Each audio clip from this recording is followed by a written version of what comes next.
kukya kwa Lulu Hotel yali Serene Hotel Mutundwe nga oli RDC yakunama annange ekigambo nakyo kyali kibi naye tekirivaawo kintu kyasukka wakati n'ofuna erinnya osebagala Nassaawo Wumula Mirembe yagamba erinnya buli kulema mu bulungi likole mu bubi oyo gwolaba ogomba n'agamba nti King Saha tekerawo okumanyira gavumenti kuba naye ennyumba gavumenti yagikuzimbira etya bannange genda mpola etya eyo gy'omanyi nakawuka siyiye mbumbu alina wa mwala w'omunene gwe yagala mbujeeva n'agamba n'ebijoogerako kale abireete bwebanga ennyumba eyo ye omukyala afumba mwala wa munene owange olugambo baludde nga balwogera naye kati ono ndooza ye mu ku banene abakoze eki abaludde oyagala nti wa mu gavumenti ate nono wa mu gavumenti ayogera katukole tutya kati tukitwale nga bwe kiri lwakuba ne Saha yeebaka leeti ate yeebaka akooye kati mpaka ku makya tolina bw'omufuna ate enfufu ebeera nnyingi ng'amaaso mamyufu kwegamba luguudo lw'ennakawuka lwe lwamyusa amaaso ga King Saha talina kyeyanywa kyonna talina kyanywa wabula manyi mwemugenda ne mugamba abantu nti ki okumyuka amaaso si buzira singa endegeya n'omukazi agigobya funfugu kakati Saha nfuufu ye mumyusa amaaso bwe mulaba amaaso ne mulowooza ebintu ebirala bingi naye oluguudo olwo buli kasera naye bagenda kati dukola bagenda kati kulukola katulindeko tulabe naye olaba n'olwebusaabala lwakoleddwa nalabyeko ekitundu kya koolaasi kulwebusaabalayo terunaggwa bulungi erujjaku baye balikola oluguudo lw'ennakawuka wakati oluguudo balutandikako dda okuva ennateete lutuuka Empigi nnyo kati jjaamu akwata ekyengera wonna agenda kuba akenderera ddala Nsangi aba akendeddeko banne mulimu enguudo ezeetaaga okukola kati ng'oluguudo oluva e Busega ne luyita mu Kibumbiro waliwo olwakolebwa awo mwebale nnyo okuva e Busega naye waliwo olwano oluyita ku Ddome ne lugenda mu Kibumbiro olwo nalwo ndowooza balutandiseeko n'abyewo ekipande diversion ng'olaba ndowooza balukola enguudo ezimu kati ate waliwo olulala era oluva ku Uganda Matters ne luyita ku Mount Carmel Uganda Matters e Busega we baziika Kyapambalas Kano n'Eddungu ne luyita awo era ku Ddome ne ludda eno ku Kereziya yaffe Mount Carmel ne lukkirira mu Kigagga ne lwamuka mu Kitoolo ne lutuuka eri ewakaliga bannange oba lwa State Council KCCA oba lwa Division ndowooza KCCA mukyala Kisaka ne Engineering Division nabyo nno oluva wano ku Freedom City ne lukkirira bwe bati nalwo bali mu kulukola naye ate bannaye enguudo z'omu Lubaga zo ziri kalekale ku bakoze nnyo ku Lubaga mpita awo ku Kereziya yaffe St Mary's Cathedral Lubaga ng'ate zo nnungi kakati nga bwe tusiimye zino mukole ziri ekyo kikole kiggwe kati kisa kya Mukama ng'aleeta bwino weeye entalo zaabwe zatandise zitya anti tomanyi nti King Saha amaze ndowooza kati oba myezi nga oba ena ng'ali ku rampage oba bwe tubakiyita alina n'akayimbawo ke yafulumya simanya twala biri nnamba nti twali bulungi boolaba nga kwegamba ennyimba nkambwemu n'amala buli kimu yafuuka Bible verses za King Saha verses bye tutajja kugendamu nnyo kati onajja naga ssebo tojja tulima mpimiti ku mabega naffe katuleete ku ki kumaanyi gwe yayise bwino kisa kya Mukama n'amuvumya naye Saha yeebase naye bw'anaazuukuka kyanamukola ate ennaku zino Saha alina ebigambo bannange baabijjawa kati sooka omuwulirize teyezimbirangako na lujja ne poloti gyasulamu tamanyi na ndagaano mweri by the way King Saha baamuwasa buwasa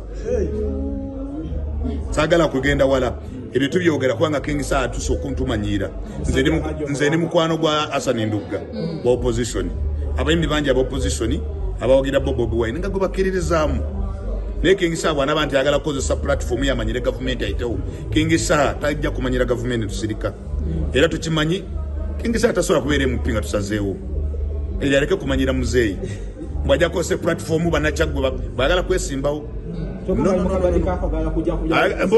agala bino naye King Saha omukazi gwasula naye wano wetutudde wa Jenosale King Saha omukazi amusula mu kifuba mwana wa Jenosale n'ennyumba gyasulamu gyayita amakaage talina kuwadde endagaano bw'ali kireeta ekyapa nga kiri mu mannya ge zirita mu media King Saab alireeta lisiti ya semiti emu gye yagulanga bazimba amaka ndivaawo wendi siriddamu kwogera ku media n'abasirikale ba genosale bakuuma King Saab olw'okuba yawasa omwana wa geno talina na mmotoka eri mu mannya ge eyawa bw'ali zireeta siridda ku media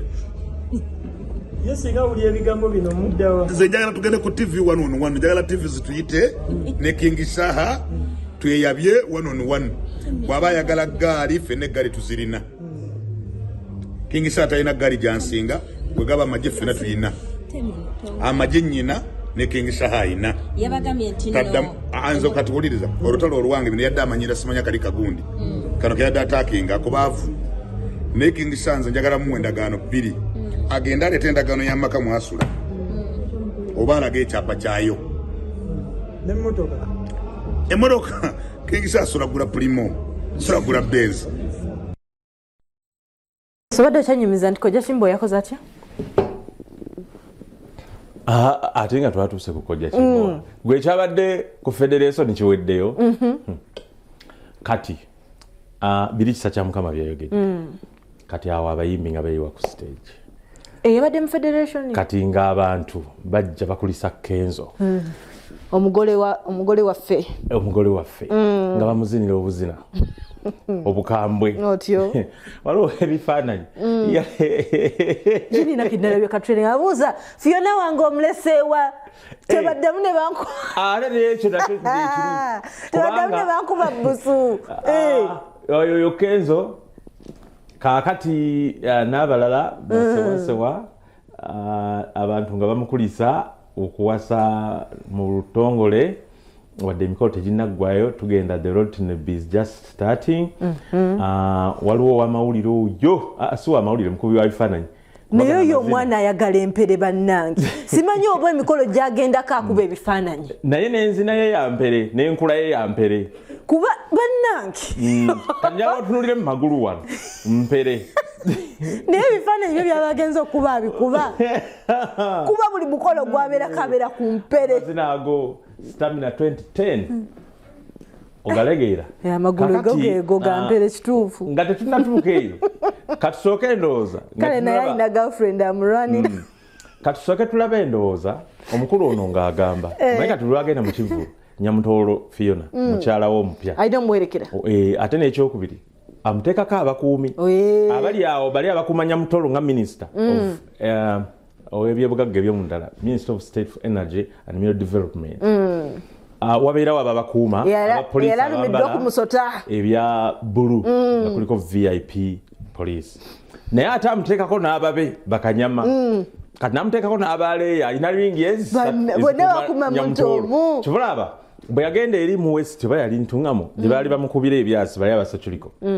yawona kubanga obukuumi bwaki bw'amaanyi waliwo bwa gavumenti waliwo n'obwaki n'obw'omwami kubanga yali alumiddwa ku musota ne bw'alaba omuguwa yeekanga adduka buddusi kati era bwe yadde ayima mu Kivululu linagamba ng'amagamba gatamulaba nga simulaba temunkwata mu liiso omulundi ogw'okubiri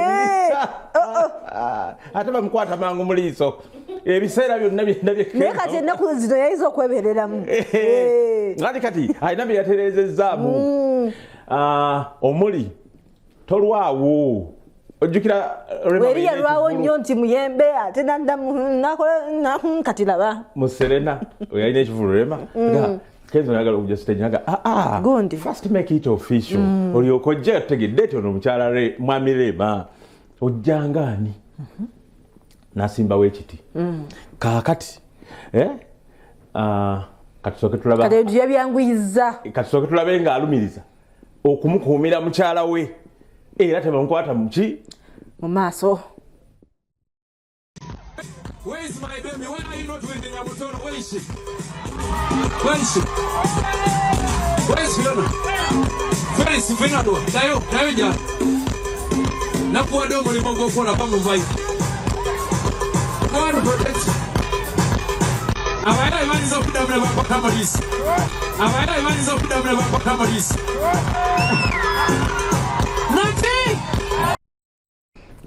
Bayinza okuddamu ne bamukwata mbe wamma weebeereremu omukyala si mwangu wakufuna ate ofunye muto mulungi anti nze muddo yina bwegeza agireke kati oli wakwegendereza kakati katulabe abayimbi bwe bakuŋŋaanya abangi ne bamukulisa munnange okuwasa nno kwevaamu n'endika ya ddi oba nange sinabitegeera okuwasa kuzibu okuwasa kwevaamu wadde mutubuuza nti mbanga abalowooza nti abakazi tuba tugenda beetikkanga mugugu si mugugu naye kuzibu kigambo commitment agamba ebintiisa buli kaseera bwe ngenda okukavalinga amawulire mu kooti ndaba divorces ezijjuddeyo oba otira bwereere ate era nendaba nti bwe muba temunnafumbirigana muba kalekale bwe mufumbirigana empeke oba erimu muzimu ki nga mutandika okutabuka munnange bangi nnyo abawangala nga si bafumba ofisho kasita babikola ofisho nebitabuka naye yabugagga biba batabula awo wennyini mubaamu ab'emikwano ababi ate eddogo liri mu mbaga bano abaleta ebirabulabo okitegedde kyova olaba bambala white gomanyi lwaki bambala byeru mu mbaga begobeko emizimu gyonna emizimu tegikolagana na white tegikolagana na ttaala naye temujja tutiisa emikolo tujja gikolanga nati mukole naye kati nammwe kati gwe ojje weetegereze omugole ayambala egiravuzi nga njeru abantu bajje bamukwate mu ngalo omanye ekinaaba mu giravu wano kiragala mubaamu abayenga eddagala bwati najja nakwatamu nze nkugambye weewaawo oyinza okugamba nti bayinza okuba babadde banabaddagala butasobya baana naye nga nekyo kibaamu eddagala litegedde naye butasobya baana anti bagamba omusajja yasobya omwana omulenzi omukyala yasobya omwana omuwala kati omusajja bw'akola ku bwenzi ng'alinayo bebi ng'anoonya akeeyeeyo kyovulaba akeeyeeyo tekava waka akakutula n'akayenga bwati n'akakasuka emabega nagamba mwana wange tosoba negwe mbadde naye maamawo kyenva mweyunula nuga kasita weekali ate ova wano ng'ogenda wakojja kimbowa akuwa eddagala kojja kitonsa nze ndikuwadde nti ogenda wassenga kitone nampijja nze eddagala ndikuwanewalukagga tugenda zituukako katusooke tumale bano nga bakulisa keeza eggulo kale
Bazanira ku bwongo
Tulina okuyamba abalala enda kuba ebipande sebo bagenda mukubira ebipande nze ngenda kukola ebivugu bibiri naye nga njagala oyambeko Madina nze njagala kimu kuŋŋamba twagala miliyoni 2 okola ekivulu ky'e Kampala, miliyoni 2 okukola eky'e Masaka. Naye nze esanga onziza tonziza na magoba bwekikusala mba nsaliddwa, bwekikusala mba nkoze eki. Katoli muganda wange akuwadde ebipande, tugenda kuwa eventi tukole ekivu nawe oveeyo oddemu olikuba ennyimba zo ziyamba. Njagala oyambe Madina n'abasimbalandi baabo bapromoters abasobola n'omulala wuuyo. Yes, yoyo nno kisa kya Mukama yakunamira abantu. Oba Stella Kayaga yaddingana ne bbaawe. Kayaga yabadde ayimba akazinga keera yasaba bagendeko babiri ne bakatuukako ne babeerayo bulungi. Kati bwe baatuuka eyo Bba Hasani n'amuleka akazinga ye n'avaayo n'alagawa nadda e Kampala. Nga kazinga tekanyumye kanyuma naye yoyo Stella annange naye ate kati nabanga alina olubuto ng'ate yawukana nawe neddero just lwakuzaalako. Omuntu bw'ayawukana ne bba n'afuna olubuto kitweraliikiriza. Lulaga si lwa mwana, luba lwa malayika, si lwa mwana nga lwa Bikira Mariya olwa Mwoyo Mutuukirivu. Kaakati naye ate Madina anyiridde mu bufumbo obupya. Yafumbirwa ayina haja amulabirira okufa. Yawona okuleeta akasepiki n'akafuma nga kakalu tebikyabuuze wuwe n'aleeta engatto z'abasajja n'azikuba eddagala.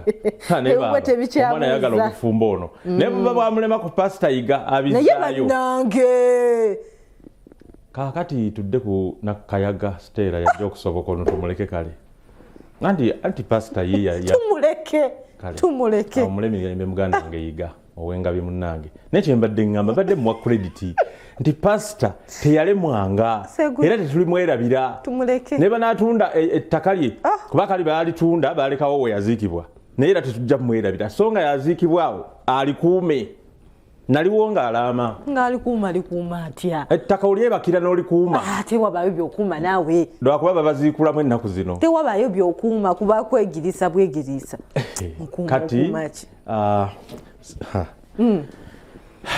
wadde onyumiza ku kitonde kuva ne Luyivulenga mu kiro kiri waliwo ensasagge basenga bakuŋŋaana ne bakyekola basenga bano wammanga nali simanyi nti kitone nayisenga kitono omumanyi ono nampijja ne Walukagga n'agamba Walukagga yamuyisa bulungi ng'akuŋŋaanyiza bakojja kitonsa yo kitoni nampijja gwe tugamba senga mukambwe mukko n'akuŋŋaanya banne omwajjidde ne senga gwe siraba n'abya abantu besirabanga waliwo kojja yeyita Abani kojja oyo mumanyi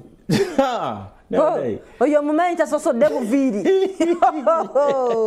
Abani kojja kubuulira obuviiri ng'olowooza asiba nviiri nezikuleetera kojja Kimbowa nezikuleetera kojja Kitonsa kaakati nezikuleetera omukyala bamuyita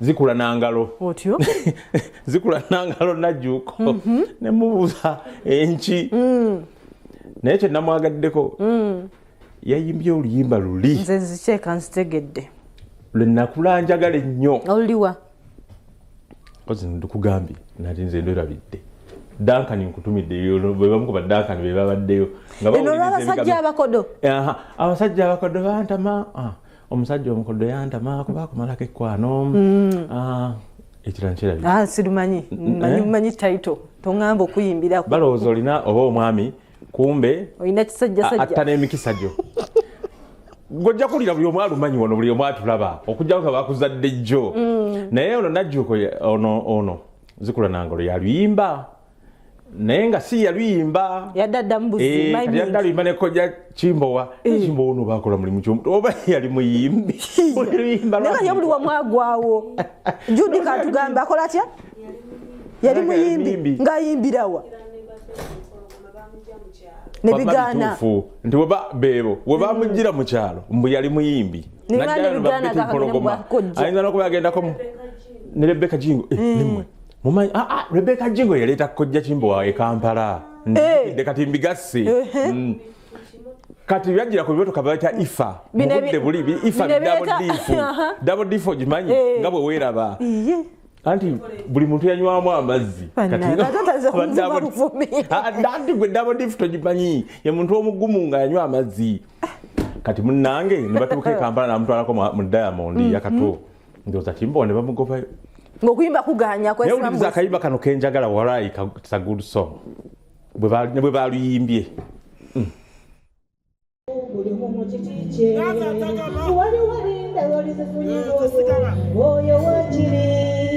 kubanga bw'omuyiga lwabazifunye ng'olwo lw'omuswama ne wajja bawala omundi ng'ekitiibwa kye kyawelega kulosikwagala okufa naye nnyabo naye simanyi kyondowoleza miliyoni ziri 3 ze banziba zazifanya amabega akukakasa n'omusajja bwenawogamunyeyange yakitonoze eri ku polisi yebasi sente z'okugijjayo nazonkumu ng'ate wanyogerera bimwe mu mwattu naye ekyo tekikutiisa mwagalwa sente zava mu kiryo era mu bbanga eritali ddene yakufuba wakiri mufuneyo emitwalo 9 nekyo katyo batambalanya mbadde nkusaba nyambe ogwe ku matuuko munajalaba ebitalo yoti wano nikumwe baba mumagala bakaze batamuva bapeyi abanyirira mwattu ekyokwana sitika kubanga kyatekwawo mukyalutole wabula ekyobutagala abaami omukazi w'omumalake gwaba ekabula omukoda yakiyita yansoma wakumalake kwano katekana kagaleko kyoli weanyayira abaami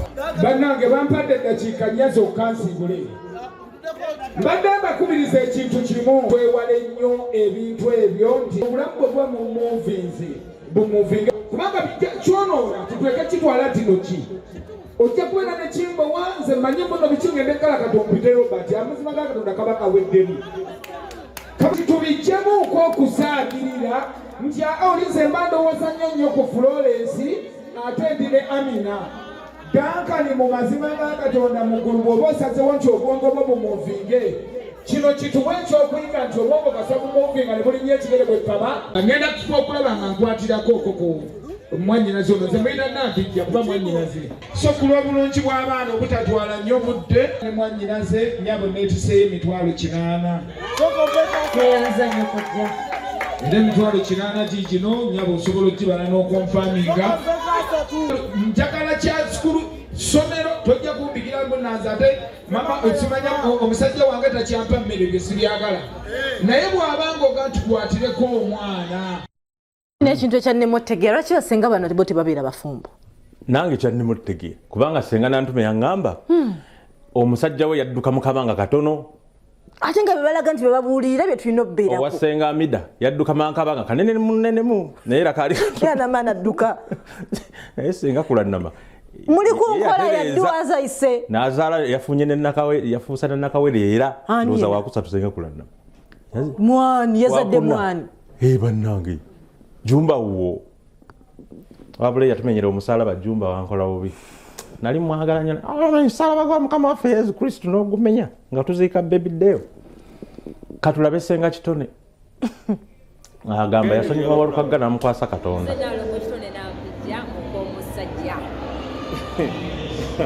egwe sigo yali akaana ne Walukagga yenze byakomawo ye natuuka ne mwesonyiwa kubanga wamukyaza n'ampayiriza buli kigambo yagamba ki kiyanzija mu kyalo wani yakujja mu kyalo Gerard Kiweewa yakola kiggwe tana kiyangola naye yangobanga kuba nalinga mufaananira bubi mu bandiki visioni wamusonyiwa oba namusonyiwa semwinaako obuzibu kuba yanyamba okukola ennyumba ere bwendi olwaleero yakusoomooza kozi gwe wayimbalimba ki nayimba kabimbi n'engwa kabimbi katuyimbiremu kankwe kumiyako bambe mwami wange olyoka kimanye nti nno gwe nali muyimbi nnyo seebuya akabimbi ako manda byokola n'obwassenga kubanga natandika marriage counseling nga kuyambako bannayuganda nga bano babuli lunaku ebigambo nga mubikubanga bwe biri buli abantu bonna tubaleeta ayetaaga atamanyi kyakola mu buliri bakimugambe nga bwe kirina okukola ki nange ayambako abantu okutegeera nti omusajja bwakuwasa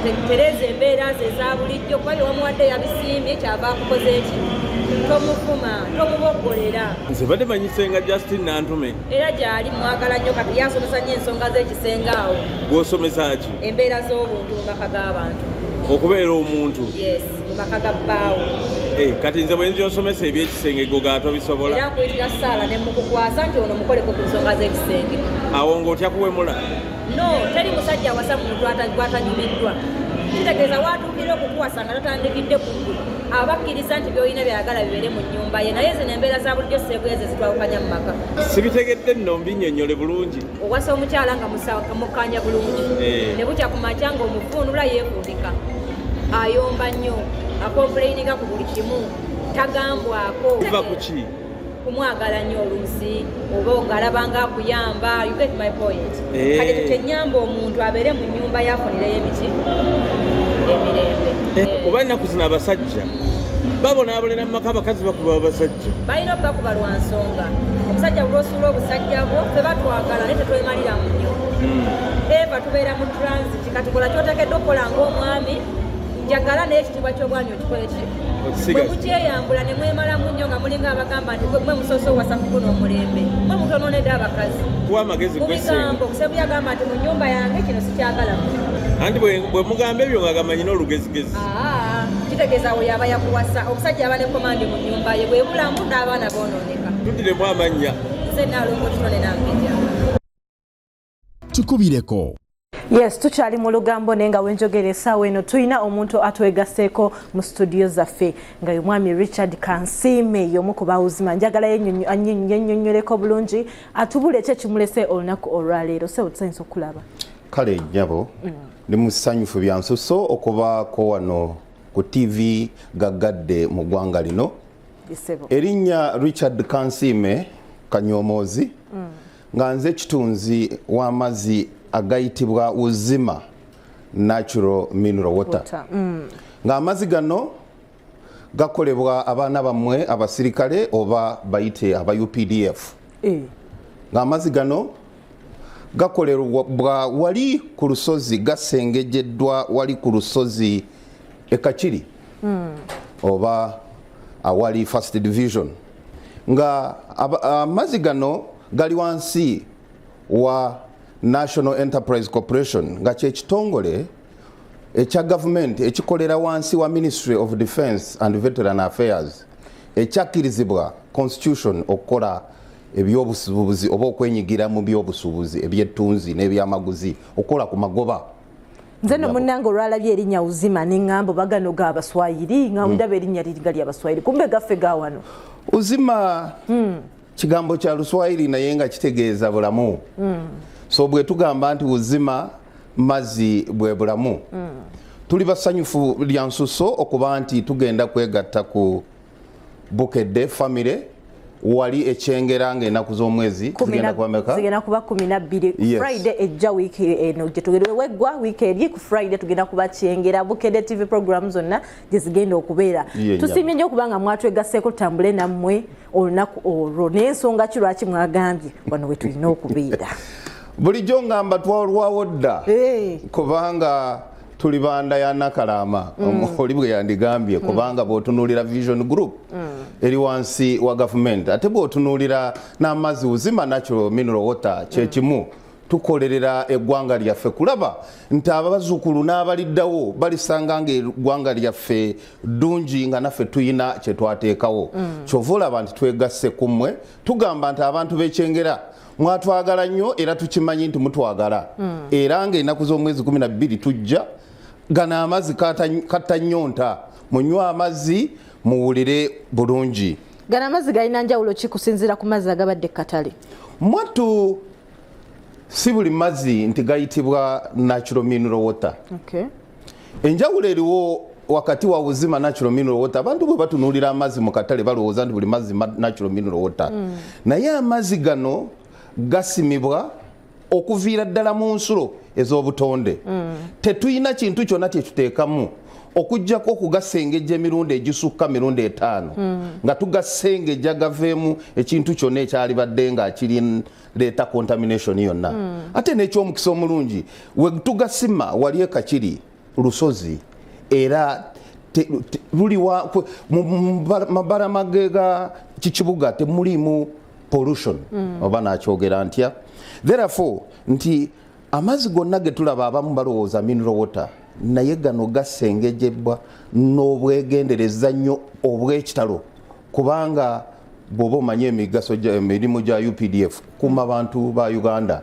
Kati kano akacupa bwe kati size enebeera ku sente emeka? Siringi 5. Sinaga bbeeyi no mwattu gajja mu nsawo y'omuntu wa bulijjo naye bw'ogenda mu kusinziira ku kifo gy'ogenze oyinza okugasanga ku 10. Tulina n'eccupa ennene? Eccupa ennene ya siringi 10. Okay.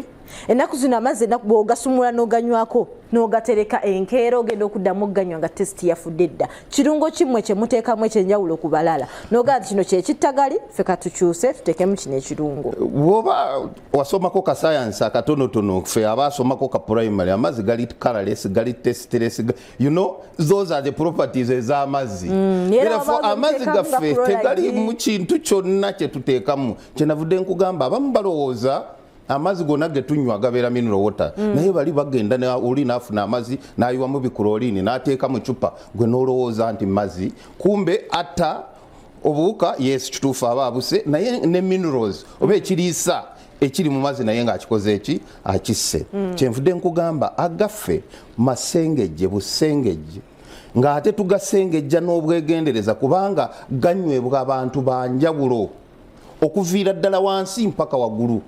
By the way kankubuulire ne president w'eggwanga amazzi gano ganywa era ye yagatongoza ekitegeeza nti geesigika era n'alisabye bannayuganda tweyunire uzima natural mineral water wonna mu supermarket wogenda ojja kugasangayo mu maduuka twatandiseewo ojja kugasangayo era tuwandiika abo bonna abandiyagadde okwenyigira mu bizinesi eno eya uzima natural mineral water babuulire nabo abasuubuza abaagala okusuubula bokisi yaffe ya mutwalo gumu gwokka ebeeramu ecupa 24 olaba amagoba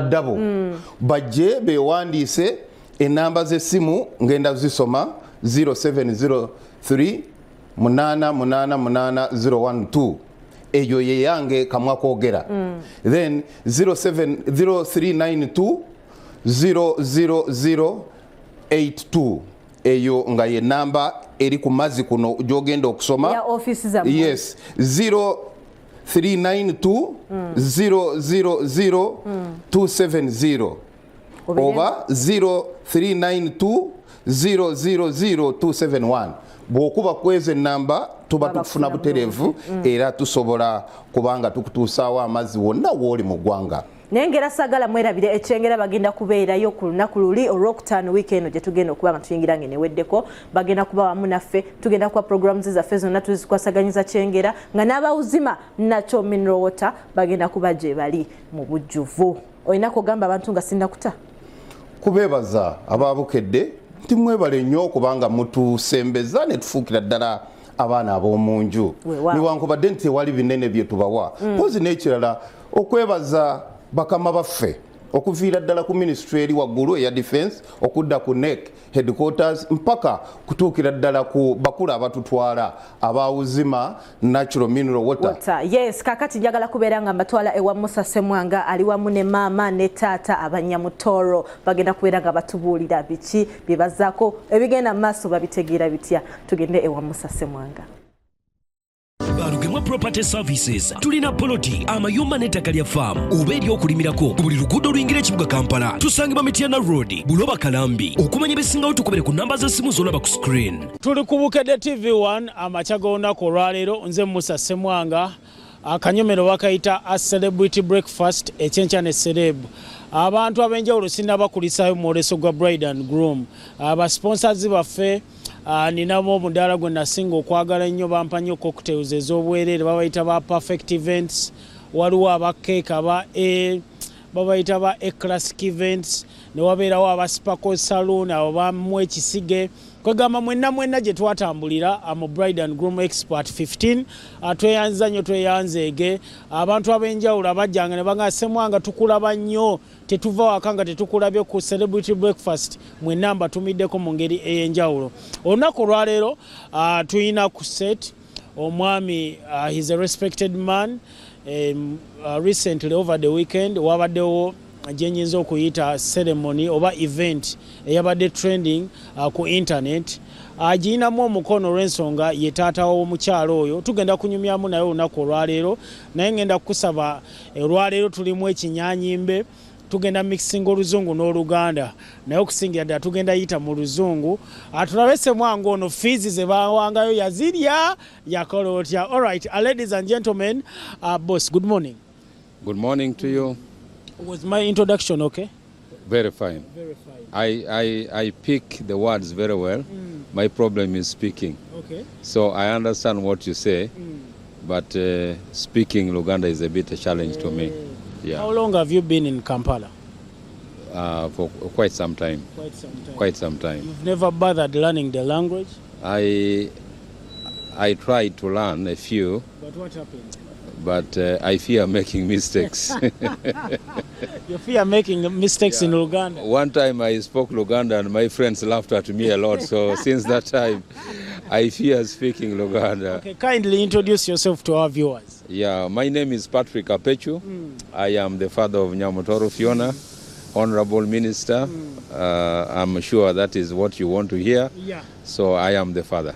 Okay, for starters, how does it feel being a father to a minister? It feels nice. I love Fiona so much that when she was appointed a minister, we felt happy. It brought joy in our home. It is something that we didn't see coming, though we knew she has the capacity, she's capable of being a minister. And when it truly happened, we thanked God and we felt happy. Okay. Yeah. Fiona, growing up, did you ever notice that maybe she will walk that path of being a politician? Yes, I knew she would be a politician because right from primary, she was a politician. Fiona became a head girl when she was in primary 4. So she will campaign, we will support her. I stood by her from primary, secondary, throughout HSC up to university. So her political career started from primary up to where she is today. So it is not a surprise for me that she ended up in politics because that is her passion. Growing up, I'm talking about that infantry stage. Yes. How was she around other children? She was very assertive. She's somebody who will tell you a mistake. If she noticed that you have even spoken bad English, she will tell you. Whether you are an adult or a child, she will tell you. She will correct her friends. She had leadership qualities. You know, when you put children together, a leader will emerge. After about 5 minutes, you will see a leader. And Fiona will always be that type of leader. You will see her leading kids, even in play, in whatever they do. They always look to her. Even when she was a girl growing up in a group of boys, she was the leader. So you could tell leadership qualities were coming on Fiona. How are you handling the fame? You know, right now she's one of the most talked about ministers. I know in any way it comes back to the father and mom. So how are you handling? It is very difficult for me because the generation I am in is a generation that doesn't love privacy. I love privacy. I don't want, this is the first time I'm appearing on a TV show to talk about Fiona or about anybody else. So I love my private life and I want everything to be put under wraps. But when you're dealing with the Gen Zs, the generation of Fiona, you have to understand them. There are people who enjoy social media, they enjoy opulence, they want everything to be in public. So we are dealing with the two different generations. However, for us, for me and my wife and the family, we prefer being quiet. And that's why you have not seen us appear anywhere. Probably if you have ever seen my picture, maybe somebody posted it, but not me. So we are dealing with the different generations, but the fame is there, and we are also watching the space to see how far it goes. But honestly, I love privacy. For me, I love privacy, but I also understand that the generation we are dealing with is the generation that loves social media, they love TV, they love shows. So we have accepted that it is a mix and a balance. Yeah. Okay. Speaking about Fiona still, does she have any other siblings? Yes. Yes, she has. She has brothers. She has only boys. Siblings who are only boys. So you can imagine a girl growing up with the boys. She has, and they love each other. She loves them. They love her. And yes, she do. She has siblings. Okay, let's talk about last weekend's event. Were you invited by the... I've never seen your pictures. Were you invited? I was not invited because I'm the one who hosted the function. So you were the one inviting? Yes, so... and that confirms to you what I've told you, that I am a private person. That function, traditionally in my culture, it is something that was not meant to be public. It is called Anena in Alur. I think the Baganda call it Kuchala. Kuchala, yeah. Now, in my culture, it is something that is discussed inside the house. So elders from the other camp comes and meet elders from my side. The purpose of their visit is to find out how do we get to marry an Alur girl. What does it take to marry an Alur girl? So that is the discussion we had with the elders at home.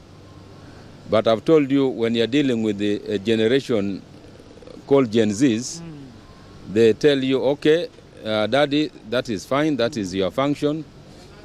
In the house is yours, let us also do ours outside.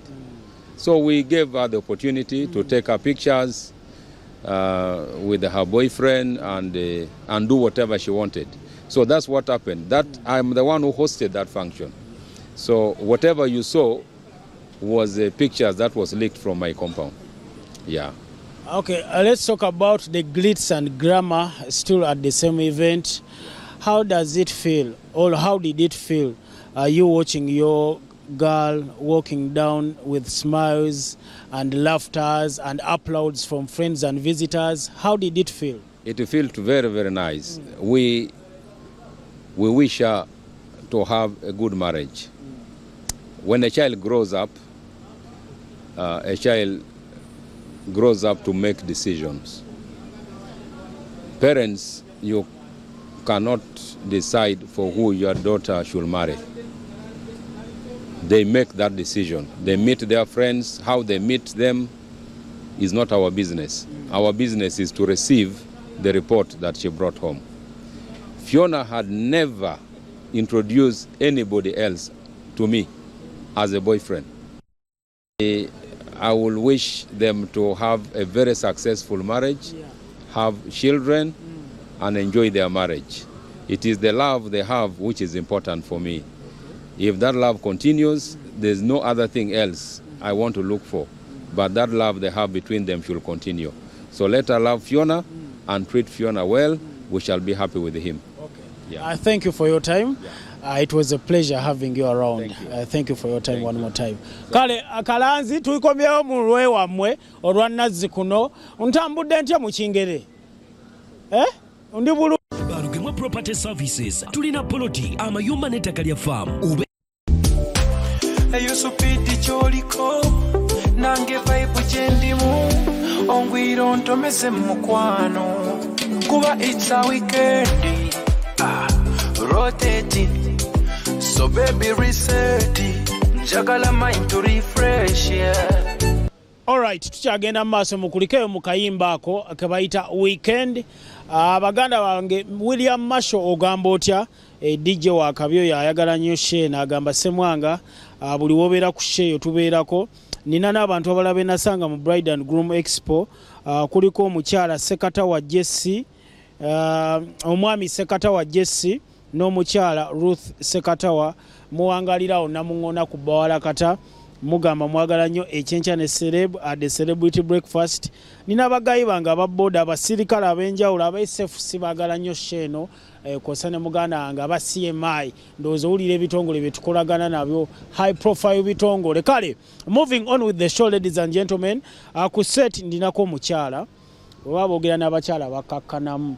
Omukyala si wa bigambo bingi naye mmaze ebbanga nga nkola ku New Vision. Naye nga simanyi nti gwe maama wa minisita era n'okuyita okukola interview eno mbadde nkolanga mukozi munnange not until someone naŋŋamba nti owaayo ye maama wa Nyamutooro. Oli otya olunaku olwaleero? Ndi bulungi mwana. Gwani? Ampita Caroline Pecho Mudowa. Bino byonna ebiriwo essaawa zino wali obisuubira? Mukama byonna tukkiriza Mukama ali mbisuubira bijja kubaawo kuba omwana yatusuubiza tajja bikola. Mukuliko omukolo? Ali webale kusiima omukolo gwa watuyita ate nga tukola naawe munayo omukolo gwabadde gwa inner house. Okukyala tekutera kubeera kw'abantu bangi. Culture yaffe bwetyo bwetambula. Culture tekkiriza yetaaga ba mu nnyumba. Before she became a minister, how was your question in eri unnecessary kwa mbadde enda kubuuza how was your relationship with her? Of course, a mother and a daughter. Omwana fina tumukuzizanga mwana w'abantu. Mwana mu abantu, mwana muntu, mwana mulungi ayagala abantu, akoze emikwano mingi.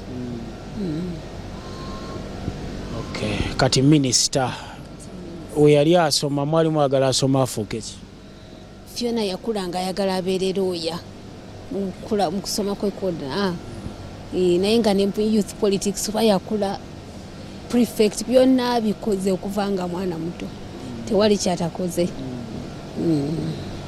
Kati kino ekintu mukihandolinze mutya? Privacy yamwe kyemmanyi kati yakyuka, aba batunuulira bangi ate temwamanyira that fame and attention. Kati mukihandolinze mutya ng'abazadde? Ng'abazadde twebaza Katonda kubanga Fiona kyatutuusizzaako.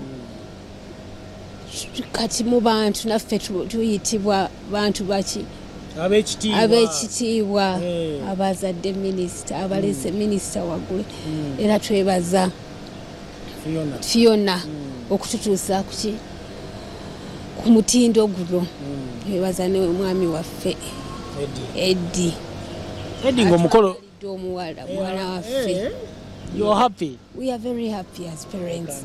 Kubanga Fiona tatulagangako muntu mulala yenna okujjako Eddie yasoose. Yes, tukyebaliza Katonda. Era tuli basanyufu. Wali osinkanyeko Eddie before Fiona nga tannamuintroducing? Yes, Fiona Eddie abadde ajjanga naye ewaka munna. Yes, yamutuintroducingira era yasoose okutuintroducing. Yes. Okay. Ne Eddie muvubuka mulungi era ffe bakwano we we are happy for him. We tumwagala awo ate yafunye omukyala nga tiiki. Mwebale kuza mukyala. Fiona twamukuza bulungi era bajja kufumba. Baganda be abalenzi. Abalenzi basanyufu nnyo. Ayina baganda b'abalenzi bayitirivu bangi. Era ndooza mu bifaananyi mubalaba baaliwo nga basanyufu. Neyanze. Kale. Hassan ogamba otya? Oli omuwala yaniwire? Claire? Ani? Kathy? Oli omugayi yani? Ani? Johnson Lukwago. Kale. Ne Peter Kanakulya asaze ebifaananyi bino ne Dennis anyiga amapeesa awo. Fred Nsereko ne Top Boss gwe bayita Justin Nakagwa. We are signing out for today. Tujja kukwatagana olunaku olw'enkya inshallah. Tuddemu tusinkane Katonda wanaabakkiriza. But for now mbasaba mugula olupapula lwa Bukedde olw'okusatu olunaku olwaleero tubamu n'emboozi z'olugambo. Omanye be tutasobodde kwogera wano na Seguya ne walala mu kasala beekyo oba oluyimba lwo bakayisanyo bibeera mu buli lwakusatu olunaku olwaleero mu lugamba obukedde olupapula ku nusu 10 lwokka. Mwenna abajja mu mwoleso gwa bride and groom maliriza nga mbakulisaayo nga mbeebaza abasponsors baffe aba exhibitors abayolesa mwenna tubeebaza muganda wange. Thank you so much. I'm signing out. Nze Musa Semwanga. Oh yes, ndowooza mubewuliddeko abazadde bo basanyufu kusaidia ebyo naye nga njagala okuwishingira Shakura Nakandi omu ku bakozi bannaffe waneeno mukewezimbira kezimbira leero alina ebibuuzo naye yatidde Mungu akugumye era happy birthday Sanyu Robina Mweruka yoyo golaba ne ba happy birthday to you. Right, it's her birthday. Happy birthday. Bibyo tukola naye mumumanyi bulungi gataliko nfufu banyabo omuntu w'abantu.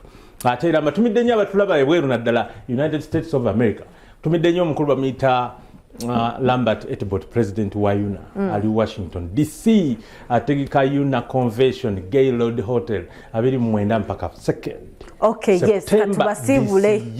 Otegedde bulungi awo n'abannayuganda mu America n'ensi yonna we bakungaanira. Kale mwera bakatubalekere.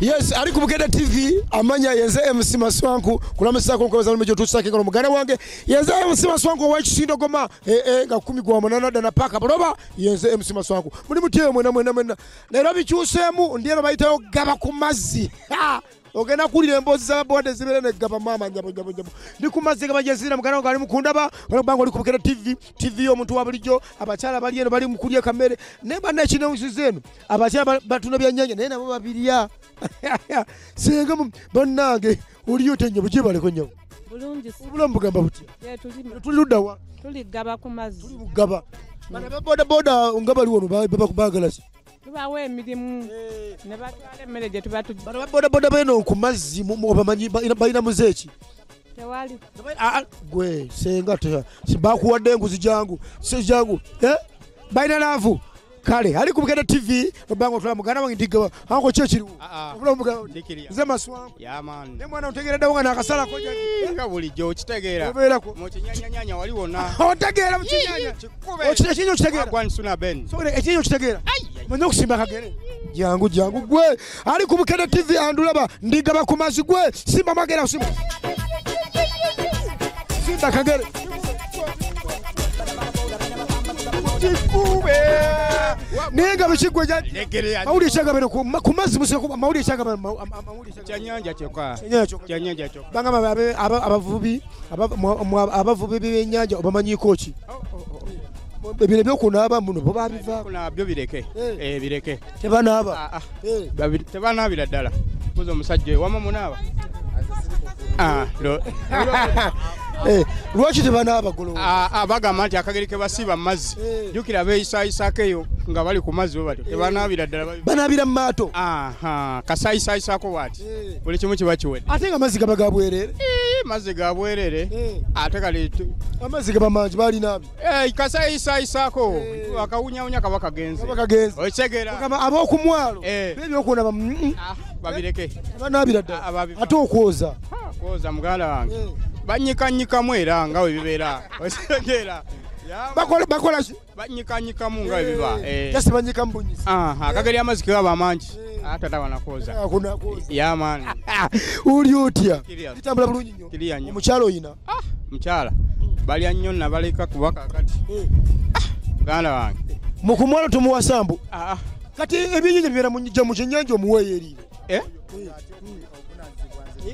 inakayogere gwe ngankisebo abakyala balya nnyo abakunnyanja abakyala balya nnyo naye nze nga nze omu nina nina wabavaako balya nnyo leka lyokuleka naye owange talya nnyo owange talya nnyo abalala balya nnyo weewaawo ddala tubire ku bantu musabire akayimba mukyalawo mukyala wange akomukwano mukyala wange mwagala nnyo musabire akayimba kayimba ki kuyegala konakona ku Buganda TV omukyala we mwagala nnyo mukyala wange mwagala nnyo ali ku Buganda TV omusajja ngambe nti abe ku nnyanja tebanaaba wadde amazzi mangi nnyo mbuboba ku bodaboda tebanaaba babivaako ate ebyokwoza mbubo banyika mbonyisi Buganda TV gyoliko yenze MC Maswanku mbozi za boda nze MC Maswanku ow'Ekisindo Goma ndi ku mazzi wulira emboozi z'oku nnyanja gwe tova ku Buganda TV ekyenkya kikutuusiddwako